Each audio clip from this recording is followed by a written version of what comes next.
The noise in your head never stops. It reviews what you said yesterday, rehearses what you might say tomorrow, and measures every moment against a standard that shifts without warning. You have called this noise by your name. You have taken its judgments as your own, its fears as your wisdom, its endless commentary as the very proof that you exist. And why wouldn't you? No one pointed out the strangeness of this arrangement. From childhood, the chatter was simply there, narrating, warning, comparing, and you learned to trust it as you would trust the air in your lungs. It feels like you because it has always been there, because it uses your memories, your name, your face in the mirror. It speaks in your accent, references your secrets, anticipates your humiliations before they arrive. And yet, there is something this chatter cannot do, something it has never once accomplished, though it claims ownership of your entire life. It cannot stop. And if it cannot stop, something else in you must be listening. Something else has always been listening. And before this ends, you will see exactly what that something is. You will understand why the one speaking that calls itself by your name has never once been you. Most people never question the voice. They hear it and they obey. They hear it say, "You are not enough," and they believe. They hear it say, "You must prepare for what comes," and they spend their lives preparing. They hear it say, "You failed," and they carry that verdict like a stone in the chest. And the strange thing is this: the more sincerely you tried, the further it sometimes seemed to move. The year, Villar once asked who is speaking. The voice sounds like them, uses their vocabulary, references their wounds, so they assume it is them. This is the assumption that runs everything. It runs your sleep, your relationships, your sense of what is possible. It runs your body when you are not paying attention, tightening the jaw, shortening the breath, preparing for a threat that exists only in the commentary. You are not lazy for missing this. You are not foolish. You were taught to trust the mechanism before you were taught to notice the player. And the mechanism is very good at what it does. It keeps you safe, it keeps you moving, it keeps you believing that without its constant operation, you would fall apart. But here is the crack. The voice that tells you that you would fall apart without it, that voice is the mechanism speaking about itself. It is a circular argument with no outside witness, and you have been the witness all along. Listen carefully. The one speaking speaks about you in the second person. It says, "You shouldn't have done that," or "You need to fix this," or "Why are you always the same?" If you were the one speaking, there would be no separation between the speaker and the spoken to. There would be no one to receive the accusation. The commentary wakes you at 3 in the morning, replaying a conversation, inventing responses, punishing you for words that have already dissolved into air. It constructs a courtroom where you are simultaneously the defendant, the prosecutor, and the judge, and it never once asks who built the space. And while this happens, something remains. Something is aware that the one speaking is speaking. Something is aware that the commentary is loud, then soft, then cruel, then afraid. That something has never spoken a word. It does not judge. It does not need the noise to continue in order to be. It was there when you were 5 years old, before the first story was formed. It was there in your deepest sleep, when no thought moved. And this is what he saw clearly. The mechanism has been playing for so long that you have forgotten you are not the sound. You are the silence in which the sound occurs. You are not the one speaking. You are the awareness in which the one speaking speaks. The mind is a magnificent device.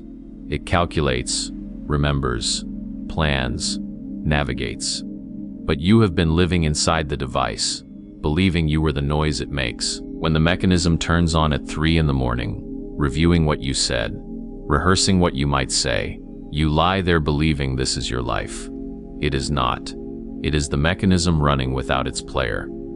And here is what changes everything.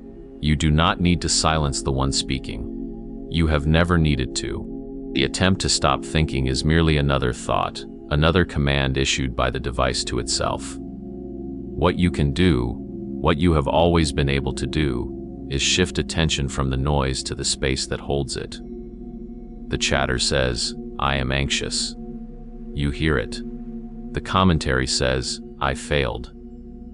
You hear it. But the hearing is not the words. The hearing is older.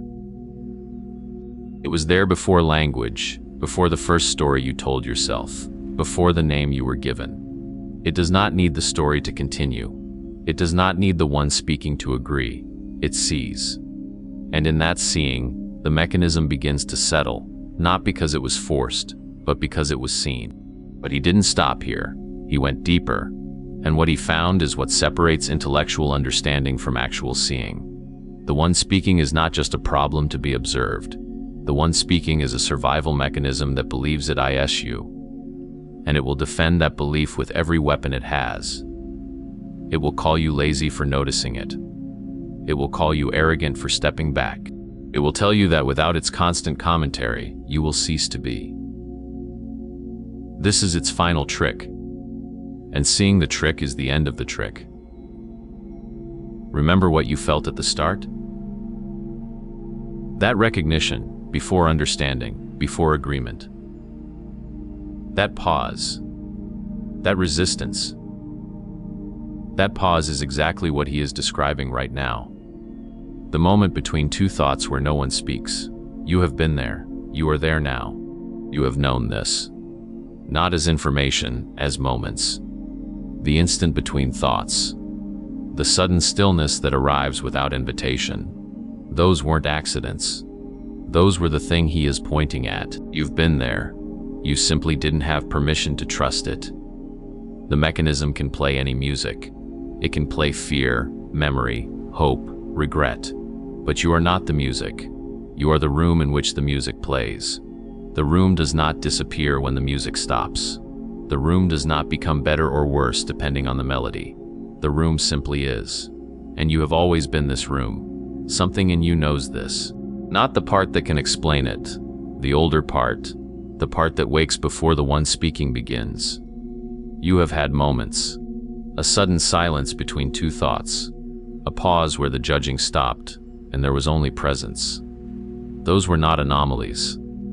They were glimpses of what you are when the device is not playing. You are the watcher. Not the story. Not the character in the story. The watching itself. And the watching has never been damaged by anything the one speaking said. It was never late. It never failed. It never needed to become anything other than what it is. You have been carrying this silence without knowing it. Now you know. The awareness that noticed the anxiety was never anxious. The awareness that noticed the failure never failed.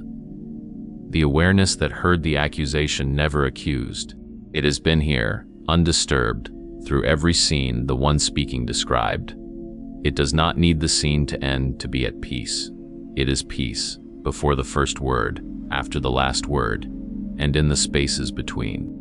What was needed was said. What was pointing at the moon has served its purpose. Now look at what was being pointed at. What he was pointing at is not a state you reach. It's what's looking. And what's looking was never the problem. The one speaking will continue for now. Let it. It is not your enemy. It is a device that has forgotten its user. And the user has been here all along, watching, silent, undisturbed. You are not who started this video. Not because something was added. Because something was seen. And what was seen cannot be unseen. The room remains, the music changes. The room remains. The room has always remained. And you are the room.